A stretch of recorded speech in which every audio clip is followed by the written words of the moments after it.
All right, so I want to cover top to bottom how to fish a fireworm with fire floats and two different main ways to do it, with a regular hook and with a jig head. And that all starts with this right here at the top, the fire float. So the way that these are designed are there's a little slot in the float, and that's how your line goes through the slot. And this is a stem that pushes into the float. That's what pegs it on the line. Okay? And this is your main line that goes to your reel. And the next thing below that is your swivel and a split shot, a small weight. That's basically what will load up your fire float and get your bait down. And then the purpose of the swivel takes you to fluorocarbon leader line. And leader line is pretty imperative for a lot of trout fishing scenarios because of how picky they can be. It's harder for them to see the fluorocarbon line. And all the way at the end of your leader, which is about 18 inches long, 12 to 18 inches, is a fire hook. And Pautzke makes a lot of different size fire hooks. If you look at this example here, you'll see in the top corner different sizes. And you hear Pautzke talk a lot about small hooks for salmon eggs. That's not as imperative to fishing the fireworm because you're not piercing a small salmon egg. Having said that, you do want to still use a smaller hook, and if you can get the fire hooks, you definitely should. The fireworm itself is not a very big bait. It's very skinny, it's thin, but they are strong. I mean, these things, they're very elastic. They don't break. They stay on the hook very well. It doesn't take much to fish these, and you don't got to worry about losing them. They do last a decent amount of time. When you're fishing the fireworm, there's a lot of different ways you can do this, but here, look at this. It's a beat up pack from today. We were really crushing them. Here we go. So you take a fireworm, and you can fish this with the regular hook. I prefer to do it what's called wacky style. So what you do is you basically just hook it a little bit right in the middle area of the worm. And once that's done, it looks like this. That's called wacky style. And the purpose of that is when you're fishing this under the fire float, through the water, in the current, through the riffles, whatever it may be, it actually gives that action to the worm and really draws in the fish to strike. And it's a super easy and effective way to fish the fireworm. The other main reason why we hook it this way is because if you hook it like this, it's not that this won't work, but with how finicky and picky trout are, they'll short strike it at the tail. You'll set the hook and you'll miss them. So not only do you get the action in the middle, but you get a better hookup ratio when you hook it in the middle based on how the trout grabs the bait. So I would highly suggest fishing at wacky style because your hookup ratio will be way higher. And now I want to talk about how you fish the fireworm on a jig head. So we're going to go over to that just a sec here. All right, so we're going to convert to talking about fishing the fireworm on a jig head. And this is what a jig head looks like. There's a lot of different styles you can get, shapes, things like that. They all work pretty well for fishing the fireworm.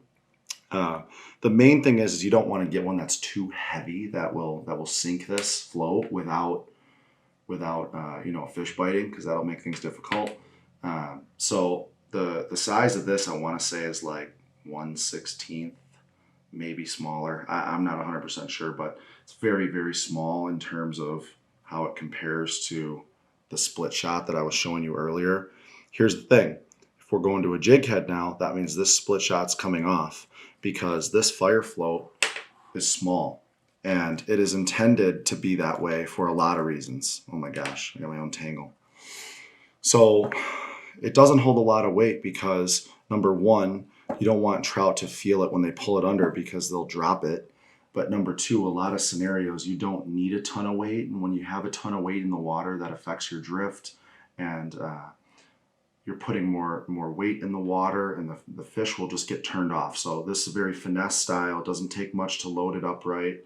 And when you fish the jig head, you can remove the split shot, and this alone is enough to load it up. When you're rigging this with the fireworm, there's two different ways you can do this as well. So number one, you can still rig this wacky style. and get that awesome action in the current. So what that looks like is this.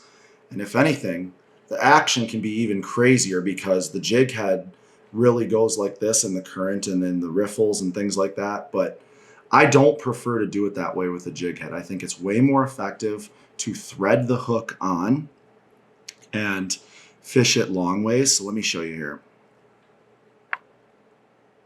Got to just filter it. So actually the first thing I like to do is kind of put this up to there and kind of see where this should poke out at, so you know how much to thread this hook down.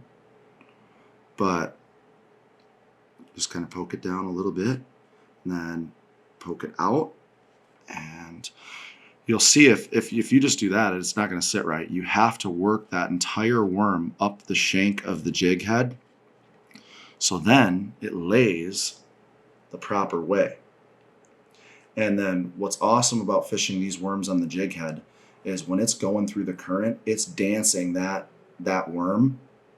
And you can even, if you're fishing soft water that's really calm, you can twitch the float itself to get that action. That's what really entices those strikes. The last tip I'm going to give you with the fireworm is if you're fishing this on a jig head and you're getting short strikes, you're missing a lot of fish. Very simple thing to solve for. What you do is before you rig the fireworm, you can come on here, find whatever one you're going to use, and you can actually snip off just a little bit of the fireworm. And then what that allows you to do is put it back on the jig head. Same exact thing we just did a moment ago. Work it back up the shank. Get the exact same result, but a shorter fireworm. Sometimes even better action because you got the skinnier part of the tail hanging off, but a shorter worm to try to address the short strikes. It gets that jig head hook more towards the middle, kind of like the wacky style stuff we talked about earlier. And this is probably my favorite and most effective way to fish the fireworm, in my opinion. Just look how it sits in general. And then once you get it in the water, this tail will really sit kind of neutral with the rest of the bait. And then you just kind of go through the water like that, jigging it, and the trout crush it. It's such an effective way to fish the fireworm. If you're not doing that already, I highly recommend you give it a try. I think you'll see an increased success rate on the water. So the last thing I want to cover here with the fireworms is, I know when I was rigging, you saw a lot of different colors, and that's for good reason. So I just have the website pulled up here, but you'll see Pautzke has a lot of different fireworm colors. Glow, yellow, white, pink, peach. Basically, there's a few different reasons why there's a lot of different colors. Ask me what my favorite color is, it doesn't matter, because it really only matters to the fish, and that could change day by day. That could change with water conditions, things like that. And honestly, even if one thing's working good, eventually the bite will slow down, and it's always a great idea to change up the color that you're using. I will say today when we were crushing them, natural was working amazing at first, really clear spring-fed water, but when that slows down, you can switch it up. Go to pink. Obviously, pink is like a classic for a trout worm. But if you have conditions where maybe the water's dirty or foggy or something interesting, you could try a brighter color like chartreuse or orange. I would really suggest getting a couple different colors just in case the trout are in a finicky mood, or you want to try to keep a bite going where they're actively engaged with your bait, and you just switch it up. Super effective way to catch trout.